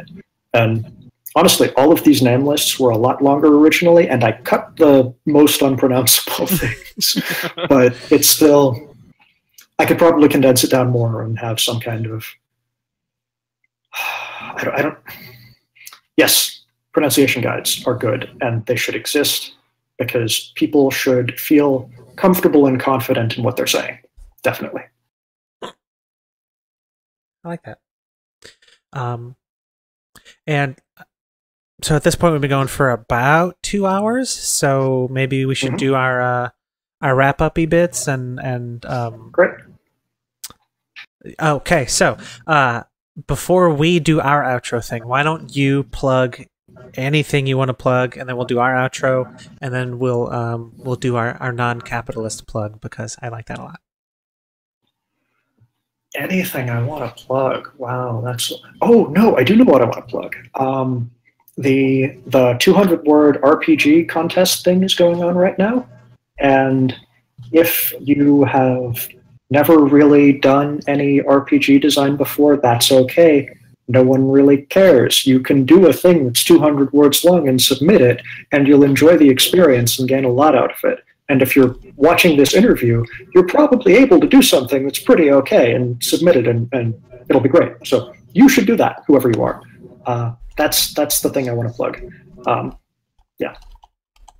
Okay. Oh, and I should... Yes. Is there anything else I should say as well? Plug your stuff, too. Me? Yes. Yes. I'm Jason. I've been Jason. I continue to be Jason. You can find me on Twitter at Manixur, Manixur. If you caught the start of this stream, you know what that means now. And you can also find me... Well, I mean, there's not much there at the moment. You will eventually be able to find me on itch.io under the same name. I am on Patreon under the same name. I am on Ko-fi under the same name. And I'm also the same name on Twitch in the chat, even though I don't have a stream. It's a consistent thing. If you want to randomly email me, that's my email address at Gmail, and I will read your email and respond, because I can do that. The game that we've been talking about for the most part is called Stand in Defiance. It's going to be coming out soon. I've made the mistake of committing to impossible deadlines before, so I'm not going to do that right now. And it's good, and when it's out, if you follow me on Twitter, you'll find out when it's out, and it's good, so you should play it. Word. All right. What? I was going to say, do you want to take us out? Okay. Thank you, everybody, for tuning in on video live, on VODs afterwards, or on the audio feed. We have been That D&D Podcast, as always. And we, too, like to be consistent with our naming. So if you want to send us an email, thatdndpodcast@gmail.com. If you want to check out our website, it's thatdndpodcast.com. Search for us on anywhere you can find podcasts. We are That D&D Podcast on YouTube, Twitch, and Facebook. If you would like to give us money, it's patreon.com/thatdndpodcast. Also, you can hit us up on Twitter if you want to join our Discord channel. We have a bunch of non-streamed games that are being planned, and we just finished our 2 streamed games, so those will be starting up some. We'll be starting up some new ones there soon. So there's always a lot going on, and even if you don't feel like playing games, the chat is remarkably active at most times of the day because we're nerds who don't sleep much. Also Australians. Also that. So let's go to our non-capitalist plug of the day. And mine will be take the time today, if you have somebody around physically that you care about, and turn the TV off, put the phone down, or whatever, and just spend time next to that person and let them know that they are worth your time and they are worth your full attention and worth your affection. And give them a hug. Next person. I've been Andrew Otway, and my non-capitalist plug is going to be take photos of sunsets. They're rad. It's true. I'm Mike Berard, and my non-capitalist plug is to talk to people and listen to what they have to say. I'm Jason, as you know, and my capitalist plug is to treat people you don't know as authentically existing humans rather than just people who could potentially want something from you. Those are all very good.